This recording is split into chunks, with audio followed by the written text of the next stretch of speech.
नमस्कार, भक्ति सागर चैनल में आपका स्वागत है। गणेश चतुर्थी की 4 पौराणिक कथाओं में से ये तीसरी कथा है।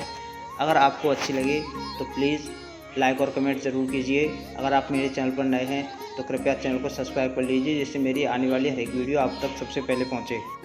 दोस्तों, एक समय की बात है कि भगवान विष्णु का विवाह लक्ष्मी जी के साथ निश्चित हो गया। विवाह की तैयारी होने लगी। सभी देवताओं को निमंत्रण भेजे गए, परंतु गणेश जी को निमंत्रण नहीं दिया गया। कारण जो भी रहा हो, अब भगवान विष्णु की बारात जाने का समय आ गया। सभी देवता अपनी पत्नियों के साथ विवाह समारोह में आए। उन सब ने देखा कि गणेश जी कहीं दिखाई नहीं दे रहे हैं। तब भी आपस में चर्चा करने लगे कि क्या गणेश जी को न्योता नहीं भेजा, या स्वयं गणेश जी ही नहीं आए हैं। सभी को इस बात पर आश्चर्य होने लगा। तभी सबने विचार किया कि विष्णु भगवान से ही इसका कारण पूछा जाए। विष्णु भगवान से पूछने पर उन्होंने कहा कि हमने गणेश जी के पिता भोलेनाथ महादेव को न्योता भेजा है। यदि गणेश जी अपने पिता के साथ आना चाहते हैं तो आ जाते, अलग से न्योता देने की कोई आवश्यकता भी नहीं थी। दूसरी बात यह है कि उनको 1.25 मन मूंग, 1.25 मन चावल, 1.25 मन घी और 1.25 मन लड्डू का भोजन दिन भर में चाहिए। यदि गणेश जी नहीं आएंगे तो कोई बात नहीं, दूसरे के घर जाकर इतना सारा खाना पीना भी अच्छा नहीं लगता। इतनी वार्ता कर ही रहे थे कि किसी ने सुझाव दिया, यदि गणेश जी आ भी जाएं तो उनको द्वारपाल बनाकर बैठा देंगे कि आप घर की याद रखना, आप तो चूहे पर बैठकर धीरे धीरे चलोगे तो बारात से बहुत पीछे रह जाओगे।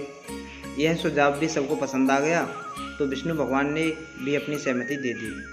होना क्या था कि इतने में गणेश जी भी वहाँ पहुँचे और उन्हें समझा बुझाकर घर की रखवाली करने बैठा दिया गया। बारात चल दी। तब नारद जी ने देखा कि गणेश जी तो दरवाजे पर बैठे हुए हैं, तो वे गणेश जी के पास गए और रुकने का कारण पूछा। गणेश जी कहने लगे कि विष्णु भगवान ने मेरा बहुत अपमान किया है। नारद जी ने कहा कि आप अपनी मूषक सेना को आगे भेज दें तो वह रास्ता खोल देगी, जिससे उनके वाहन धरती में धंस जाएंगे। तब आपको सम्मानपूर्वक बुलाना पड़ेगा। अब तो गणेश जी ने अपनी मूषक सेना जल्दी से आगे भेज दी और सेना ने जमीन पोली कर दी। जब बारात वहाँ से निकली तो रथों के पहिए धरती में धंस गए। लाख कोशिश करें परंतु पहिए नहीं निकले। सभी ने अपने अपने उपाय किए, परंतु पहिए तो नहीं निकले, बल्कि जगह जगह से टूट गए। किसी की समझ में नहीं आ रहा था अब क्या किया जाए। तब नारद जी ने कहा, आप लोगों ने गणेश जी का अपमान करके अच्छा नहीं किया।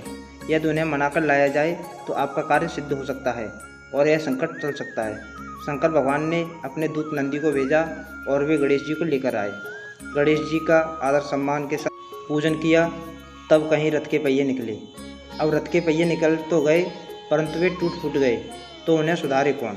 पास के ही एक खेत में एक खाती काम कर रहा था। उसे बुलाया गया। खाती अपना कार्य करने से पहले श्री गणेशाय नमः कहकर गणेश जी की वंदना मन ही मन करने लगा। देखते ही देखते खाती ने सभी पहियों को ठीक कर दिया। तब खाती कहने लगा कि हे देवताओं, आपने सर्वप्रथम गणेश जी को नहीं मनाया होगा और न ही उनकी पूजा की होगी, इसलिए आपके साथ यह संकट आया है। हम तो मूर्ख अज्ञानी हैं, फिर भी पहले गणेश जी को ही पूजते हैं, उनका ध्यान करते हैं। आप लोग तो देवतागण हैं, फिर भी आप गणेश जी को कैसे भूल गए। अब आप लोग भगवान श्री गणेश जी की जय बोलकर जाएं तो आपके सब काम बन जाएंगे और कोई संकट भी नहीं आएगा। ऐसा कहते हुए बारात वहाँ से चल दी और विष्णु भगवान का लक्ष्मी जी के साथ विवाह संपन्न करा के सभी सकुशल घर लौट आए। हे गणेश जी महाराज, आपने विष्णु भगवान का जैसा काम किया वैसा सभी का सिद्ध करना। बोलो गजानन भगवान की जय।